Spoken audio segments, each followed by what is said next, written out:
ডিসির বাসভবনের সামনেই যে মসজিদটা আছে সেটা থেকে বের হলাম। বের হওয়ার পরেই ছাত্রদলের অনেক গুন্ডা পান্ডা সন্ত্রাসী তারা আসলো, তারা স্লোগান দিল। আমরা শান্তভাবে পরিস্থিতি এড়িয়ে যাওয়ার চেষ্টা করলাম।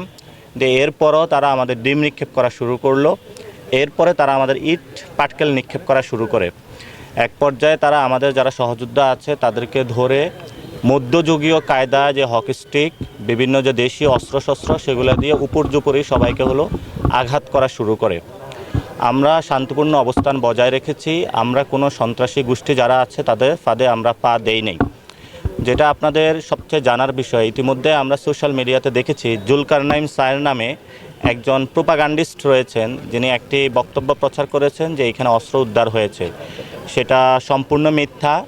এটা আপনাদের এই যে একটা স্টিক ছিল, এই স্টিকটা তারা নিয়ে এসেছে আমাদেরকে মারার জন্য। আমাদের একজন তাদের থেকে এটা উদ্ধার করেছে এবং এটা উদ্ধার করে এটা বর্তমানে আমাদের হেফাজতে রয়েছে। আমরা এটা পুলিশের কাছে সমর্পণ করব এবং আমরা বর্তমানে থানায় রয়েছি।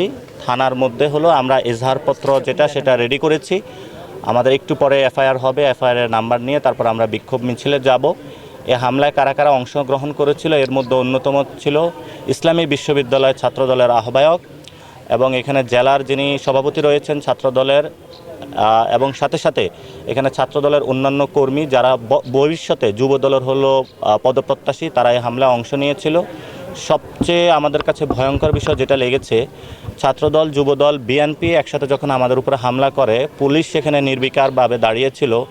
আগের সময় আমরা যেটা দেখেছি যে ছাত্রলীগ, যুবলীগ, আওয়ামী লীগ একসাথে হামলা করেছে, পুলিশ তাদেরকে ব্যাকআপ দিয়েছে।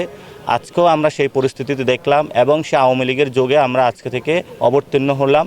তো এই আইয়ামে জাহিলিয়াতের বিরুদ্ধে আমাদের লড়াইটা আরও জোরসোরে অবতীর্ণ হবে এবং আমাদের এখানে যে এটার পরোক্ষ মদত দিয়েছে সেটার মধ্যে আইনমন্ত্রী রয়েছেন আসাদুজ্জামান, তার অনুসারীদেরকে আমরা সেখানে ফুটেজে তাদেরকে শনাক্ত করতে সক্ষম।